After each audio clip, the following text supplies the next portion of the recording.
France's worst villain, hounding Jews, persecuting Jews. Paul Touvier sent my mother to Auschwitz. Members of the Catholic Church who were pro-Nazi helped him escape. My job is to arrest Mr. Tuvier.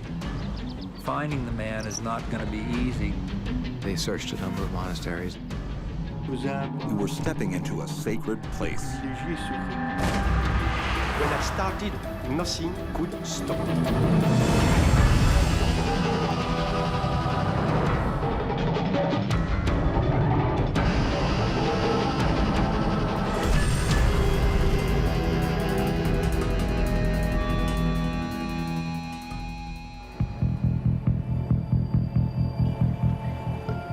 World War II has been over for 43 years. Yet France's most notorious war criminal is still at large. A Nazi collaborator who murdered Jews and resistance fighters alike, Paul Touvier. Now, a high-ranking French detective has the job of hunting him down. It was in March 1988 when a magistrate of the Paris court gave me the Tuvier case.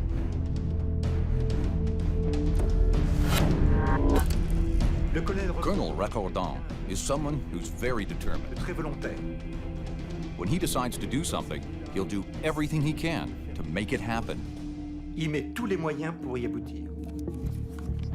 Over the years, the French National Police have tried and failed to bring the war criminal to justice.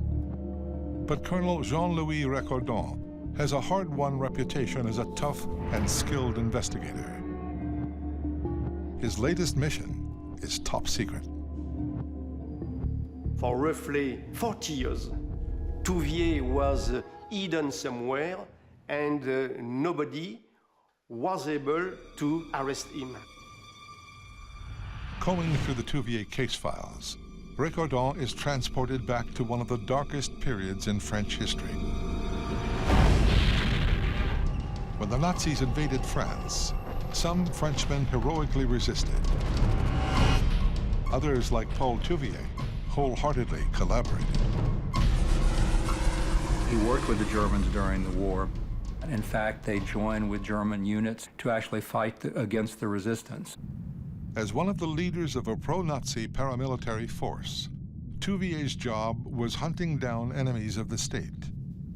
Tuvier selected 7 people, and he said himself it was because they were Jewish. They were stood up against the wall and shot. Simple as that. He's France's worst villain.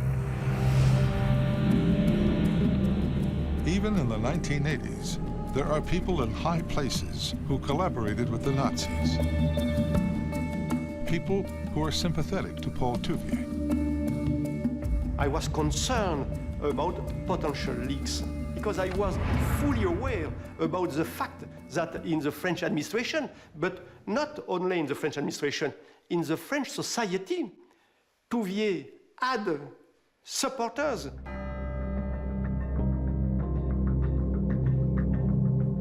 Lorsque vous avez un individu qui... When someone's been hiding for 40 years, the chances of finding him are next to nothing. Je dis, quasi nul.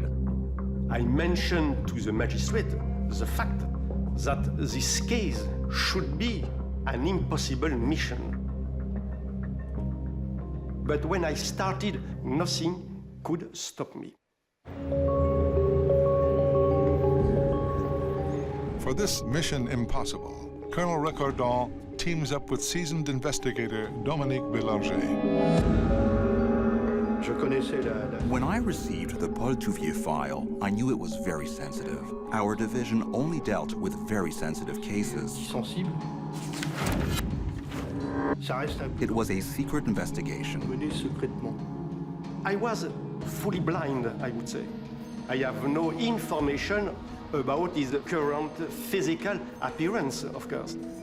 The problem with searching for Paul Touvier was that we didn't even know if he was alive. Touvier Touvier faked his own death because at some point he had put a notice in the newspaper, Paul Touvier is dead. Paul Touvier est mort. But since there was no proof of his death, we continued with the investigation. Continuer à faire une enquête.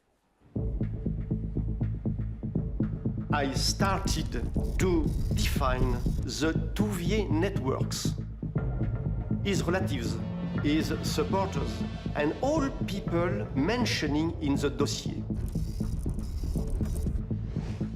And I was interested by one fact.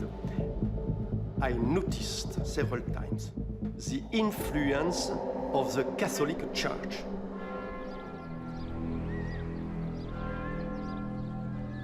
It has long been rumored that Paul Touvier has been sheltered by elements within the French Catholic Church.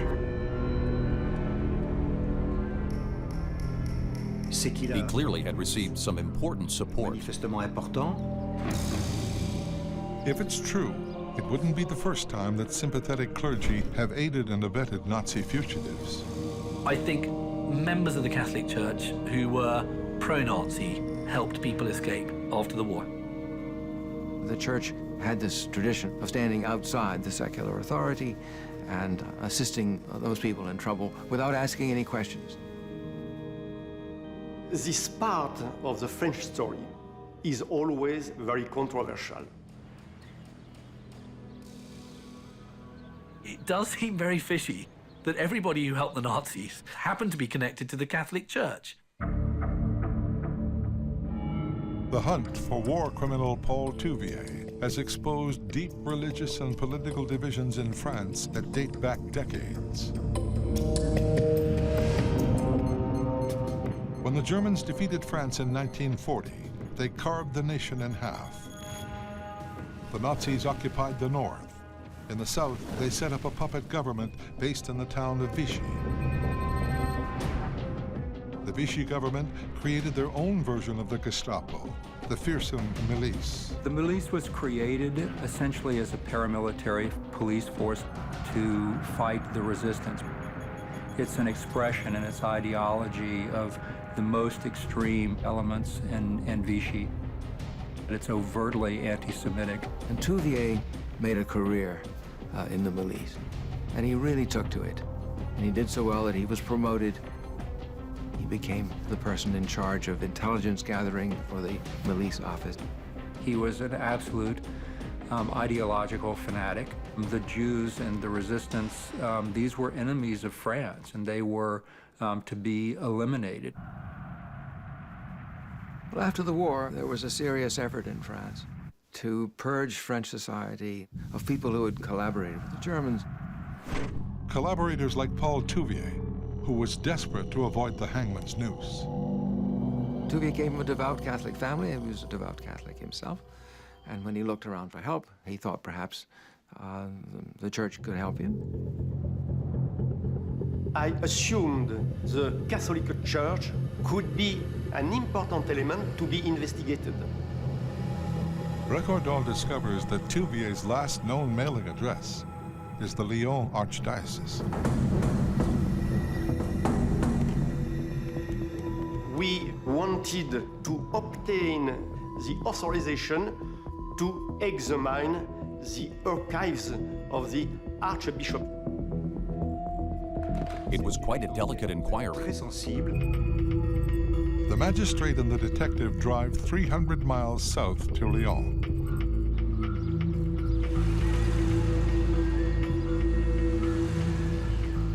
They decide the magistrate will meet with the Archbishop alone to gain his trust.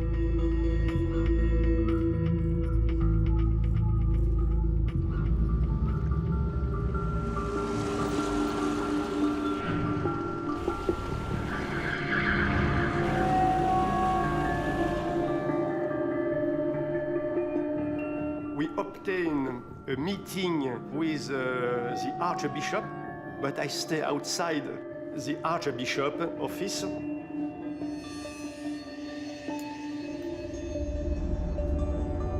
I was very anxious. It was sensitive. The Archbishop was very reluctant to authorize the police to investigate Catholic archives. Recorda's request to see the archive is turned down flat, only fueling his suspicions. For me, it's an habit to meet numerous people who don't want to cooperate with me. It's not a problem for me. Okay, you don't want to cooperate directly? Okay, I will use another way.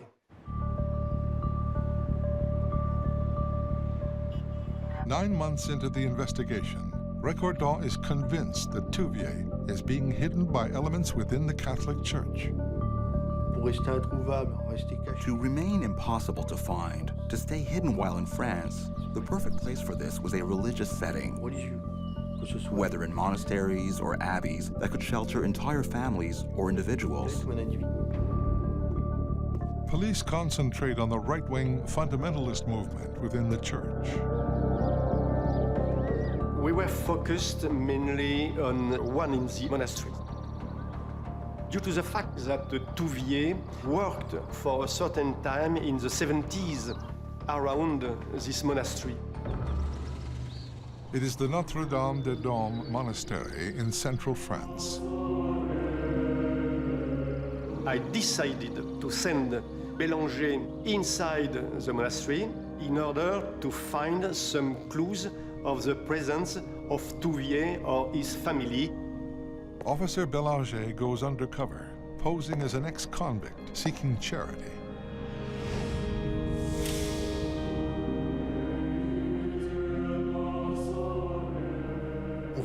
We were stepping into a privileged, secretive place. It's another world, cloistered and also protected.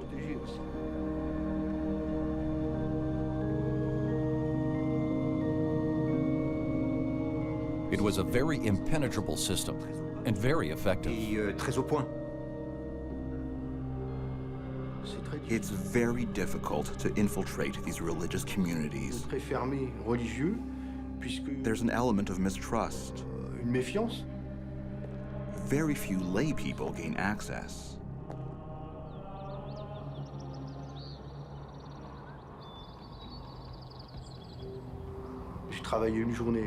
I worked there during the day and at night had the run of the abbey.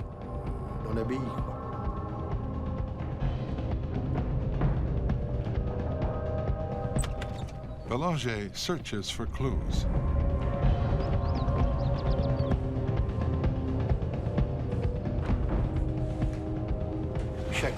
Every detail we gathered motivated us.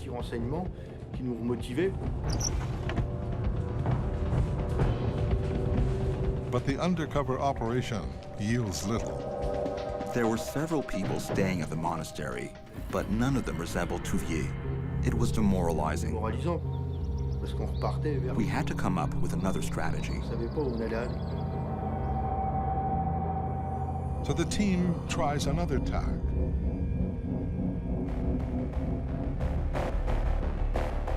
They tap the phones of a number of fundamentalist religious communities. We had created a network of phone taps in every place where Paul Touvier could have been called. Paul Touvier aurait pu être appelé, en fait.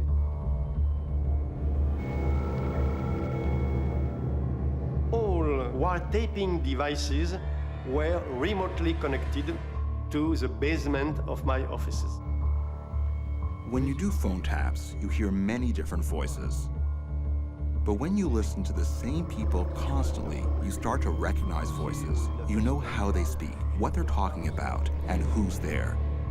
That's the technique of phone tapping. Dans le même temps, And then we got a lucky break. chance pour nous, An article appeared in a national newspaper talking about Paul Touvier's relationship with elements of the church. By chance, an investigative reporter has also been delving into the war criminal's past. Like the police, the reporter concludes that Tuvier is likely being helped by Catholic fundamentalists. The article gives investigators their first major break. As soon as the article was published, we started overhearing phone conversations. Certain people were worried about how the press had discovered this information. Right after the article came out, at one point, we heard a phrase we understood perfectly to be, "Our friend Paul is not going to be happy." Notre ami Paul ne va pas être content. For me, it was marvelous, very, very nice thing. And people were saying, we have to help our friend Paul. Paul is now under surveillance. We have to take care, and so on and so on. One call in particular offers a strong lead. On the phone is Jean-Pierre Lefebvre, the head of a renegade right-wing Catholic group called the Knights of Notre Dame. The Knights are part of the fundamentalist movement. At the other end of the line, Dom Lafont, abbot of a Benedictine monastery called St. Paul de Wisque. It seems that the Wisque Monastery and the home of Jean-Pierre Lefebvre could be two links of the chain. Detectives have evidence linking war criminal Paul Touvier to a monastery in northern France and a secretive far-right Catholic sect.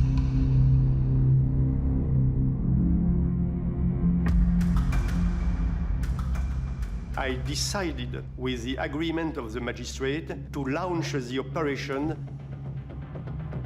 I sent two different teams, one in Wisque in order to make an investigation in the monastery, and the other team to the home of Jean-Pierre Lefebvre. The manhunt intensifies. Belanger arrives at the Wisque Monastery, armed with a search warrant.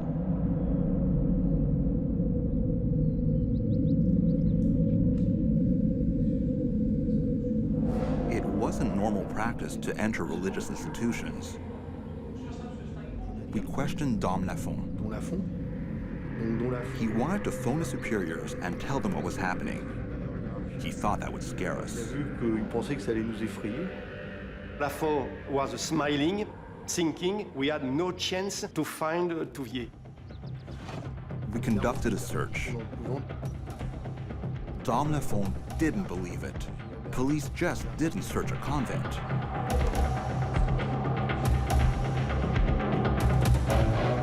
Belanger grills the abbot, but Lafont insists he knows nothing of the war criminal.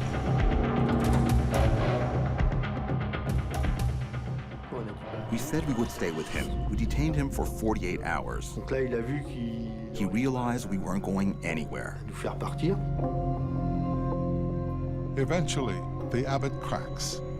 In a startling admission, he reveals he is part of a conspiracy to protect Paul Touvier. He puts us on to the Knights of Notre Il Dame. dirige lui aussi vers les Chevaliers Notre-Dame. Now detectives pull in the leader of the Catholic sect, Jean-Pierre Lefebvre, for questioning. When Jean-Pierre Lefebvre was in the hand of an investigator for interrogation, he started to deny to know Tuvier. But the team's already discovered that Lefebvre and Tuvier share a dark past. The militant religious leader once fought alongside Nazi SS officers. In the basement of the house of Jean-Pierre Lefebvre, the investigators discovered numerous documents related to World War II.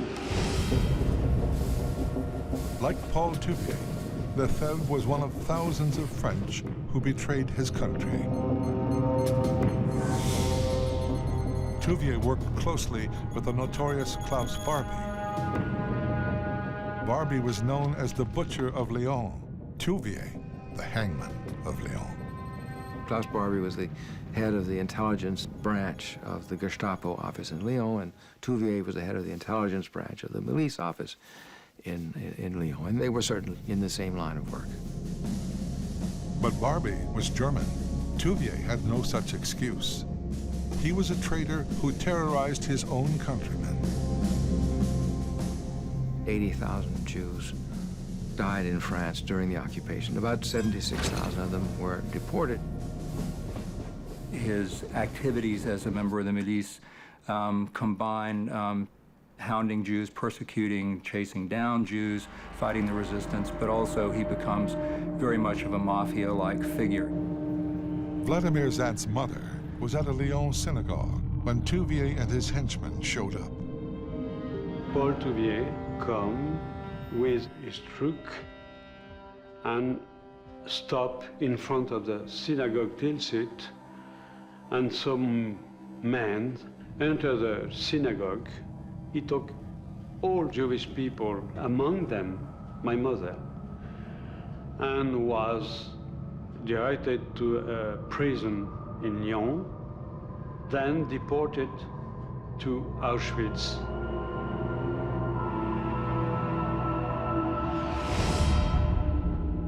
It is crimes like this that have led detectives to question the leader of the Knights of Notre Dame about Paul Touvier. Several hours later, the investigator came in my office saying he don't want to speak, he don't want to cooperate.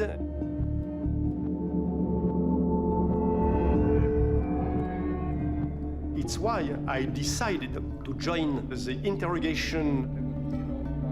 Recordon tries a ruse to get his witness to open up. I made a remark saying there is other hunters who are on the track of Paul Touvier, and these people are going to work for their own interest and are very ill-intentioned regarding Paul Touvier. When I said this, Lefebvre looked at me carefully. Wiesenthal, Klarsfeld, I shrugged the shoulders. It could be. He hopes Lefebvre will think it's safer to turn Tuvier over to police than to risk Nazi hunters like the Klarsfelds or Simon Wiesenthal getting hold of him. And I said, if something wrong happened to Tuvier and his family, you will be responsible. The ploy works. The former SS officer admits the Knights of Notre Dame have been funneling money to the war criminal. Lefebvre told me that each month he sent 3,000 French francs, roughly $600 to a woman located in Paris. Paul Touvier's flight from justice has been more than 40 years in the making. After the war, he was convicted in absentia of treason and war crimes. Tuvier, it manages to stay in hiding and to survive until the 20-year statute of limitations runs out on the charges against him. What he wanted was to be able to inherit and to move back into his father's home. Move in with his wife and children, lead a normal life, if you will. While the charges against Tuvier had expired, he was still banned from owning property in his hometown. He was keen to reclaim his property and his reputation. The only way he could get an inheritance when his dad died was to get a presidential pardon from President Pompidou. In the 1960s and 70s, Tuvier still had friends high in the French government and clergy. After a long and vigorous campaign by a sympathetic bishop, in November 1971, he received his pardon. When President Pompidou pardoned him of his last remaining charges, it backfired. Protests erupted across France. Famous Nazi hunters Serge and Beate Klarsfeld spearheaded the demonstrations. The reaction of the world of the resistance was impressive. Many protests. There was outrage that, first of all, that these crimes had essentially gone unpunished after all. Regardless of the legal questions, I mean, this man was a murderer, unquestionably a murderer. We protested immediately, and we invaded even the house of Tuvier. Tuvier was under siege.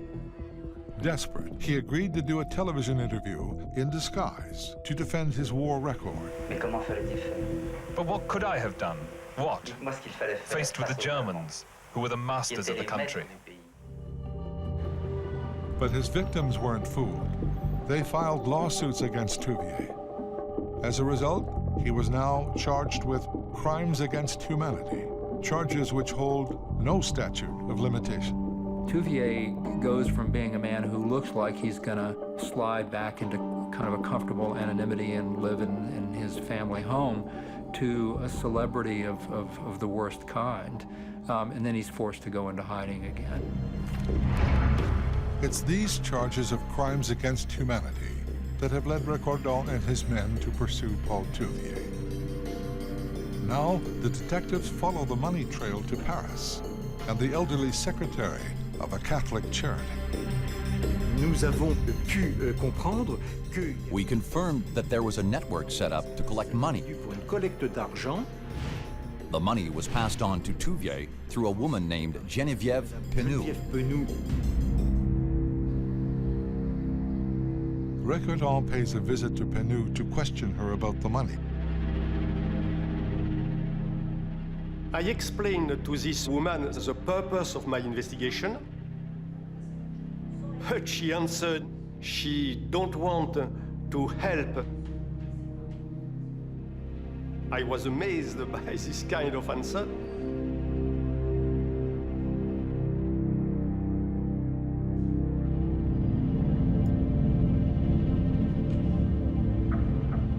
Finally, Recordon wears her down.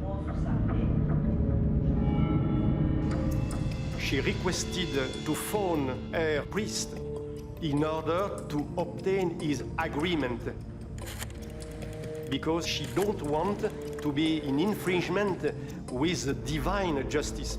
It was amazing. It was amazing. The priest advised the woman, please give the information to the investigator. Madame Penou reveals that she has been sending money to Paul Touvier at a fundamentalist Carmelite convent 200 miles south of Paris. For her, it was an obligation, according to the Catholic rule, to help this family. At this stage of the investigation, things started to accelerate very quickly. So the team left Paris by plane. At that time, the police had their own planes, and 4 of us left. Another group went by car. After 4 decades, the net is closing on Paul Touvier. But there is a real danger. If he gets wind of the operation, he will vanish. It's why I decided to move very quickly. French detectives are closing in on war criminal Paul Touvier. They have flown to his last known hiding place, a convent 200 miles south of Paris. A sister was surprised about the huge number of police officers in front of her. I said, I am in charge to perform an investigation in your convent.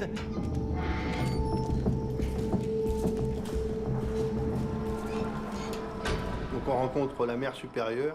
We met the Mother Superior and the abbot. We told them why we were there. We had to conduct a Moi, je search. suis chargé de la perquisition. The team questions the nuns, while Recordon confronts the abbot. And I started to interrogate this priest. Tuvier, I don't know Tuvier. Donc il y a une petite église. There was a small chapel, behind some buildings and garages. Le garage. I was at the entrance discussing with the priest when one of my investigators came to me saying, we have found some suitcases with the name of Paul Lacroix.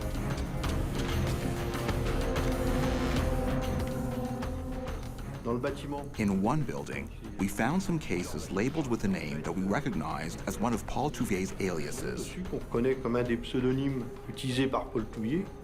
Et là, We opened the cases and discovered Paul Touvier's past. tout le passé historique de Paul Touvier. And the first thing we saw was the Iron Cross. I look at the priest, You don't know Tuvier?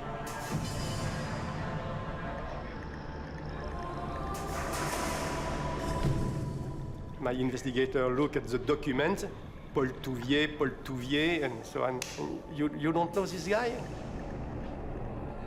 Investigators haven't found the war criminal, but they have found solid proof that the fundamentalists have been sheltering him. In one trunk, they discover writings by Nazi propagandist Philippe Henriot.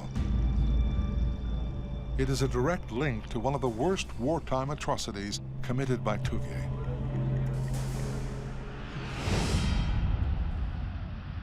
Philippe Henriot was the Minister of Propaganda under Vichy, and he was a hero of the Milice. Philippe Henriot was an extremely effective radio commentator. He was doing quite a lot of damage to the Allied cause. He was really getting somewhere with these radio broadcasts. The resistance assassinated him on the 28th of June. And throughout France, miliciens groups and other supporters of Vichy decided to exact vengeance. The account that finally emerges is that he rounded up a number of Jews, and then he took 7 of these and took them out early in the morning at the end of June 1944, lined them up against the cemetery wall and shot them, and left the bodies as examples for people to see. Paul Touvier must have been living there, but left very quickly. There were current photos of him with his children, his wife. This was our treasure. We had a photo. That was important because the most recent photo we had was from 1973. We questioned the abbot. He said he didn't know anything. I say, you have to respect the French law. Now, where is Paul Touvier? The Mother Superior takes matters into her own hands. Mother Superior asked the abbot to swear on the cross that he didn't know anything. He was trapped. Mother Superior really shook him up. She made him admit that he knew where Paul Touvier was.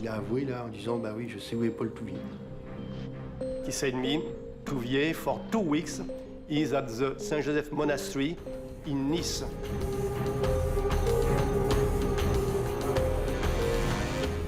It's a critical point in the case.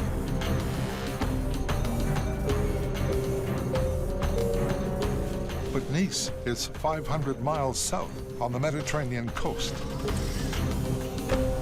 There is no time to lose. It was 11 p.m. Due to the fact that my team was very tired and more tired than me, I decided to take the wheel and to drive myself until Nice.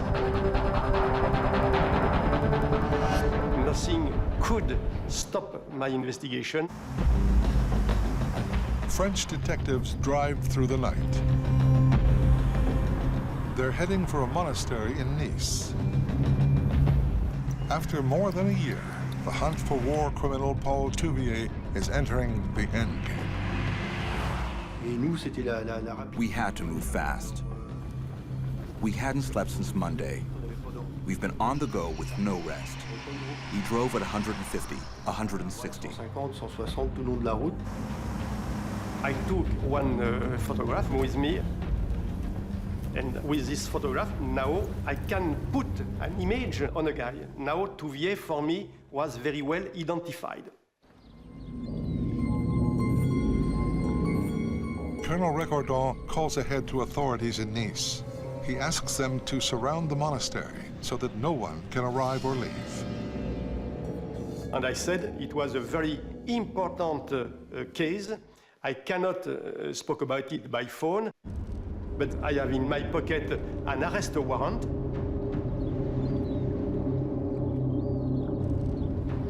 Hello? At dawn, we arrived on the outskirts of Nice. À l'entrée de Nice.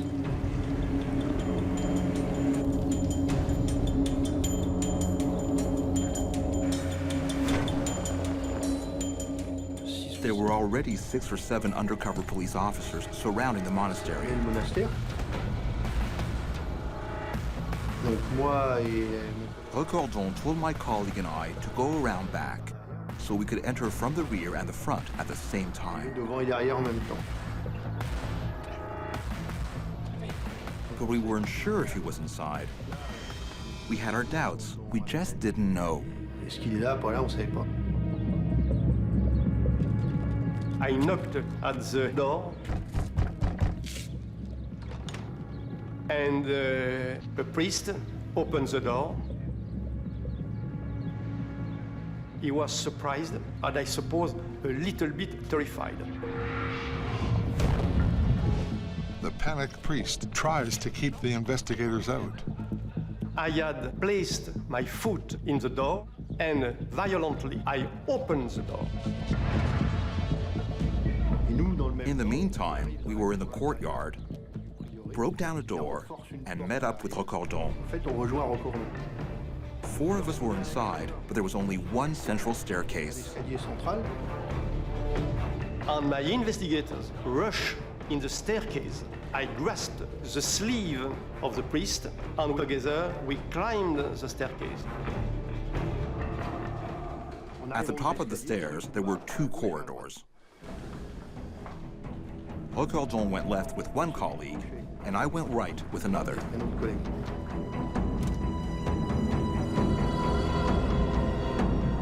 My investigator, a few seconds opening on each side, the door, and I followed, taking the priest by the sleeve.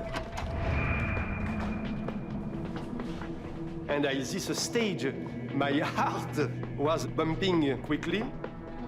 And near the end of the corridor, I noticed an investigator stand still in the frame of the door. And in the middle of the room, I saw Paul Touvier. After more than 4 decades on the run, Nazi collaborator Paul Touvier is cornered. When I saw this guy standing in the middle of the room, instantaneously, I recognized him as Paul Touvier. Paul Touvier had a distinctive look. He had piercing blue eyes. Je me souviens de certains. I remembered war films with blue-eyed Nazis, and that shook me up. A few seconds later, a wife came, followed by her son and her daughter, crying. And Tuvier, brusquely, nastily, ordered them, shut up, go back to your rooms. What they did without a word. And I recognized the guy in charge of the intelligence service of the milice when he spoke to the resistant, to the Jew. I think it was the same guy, the bad guy, very bad guy. Et on s'est aperçu que les 2 enfants. As for his children, it was sad. They were 35 or 36 years old, and they'd never had a life. They had always lived in a monastery or abbey. D'une abbaye. Colonel Recordon called me to tell me that Paul Touvier had been arrested. This was a big moment for me, because all of the efforts we had put in together had concluded in a positive result. It was a clap of thunder. Fantastic. For me, I won. I just won my investigation. I don't know how in English I say soulagé. I was released. After the Tuvier arrest, I have a thought concerning the poor people in the concentration camps. And I thought, now is the justice time.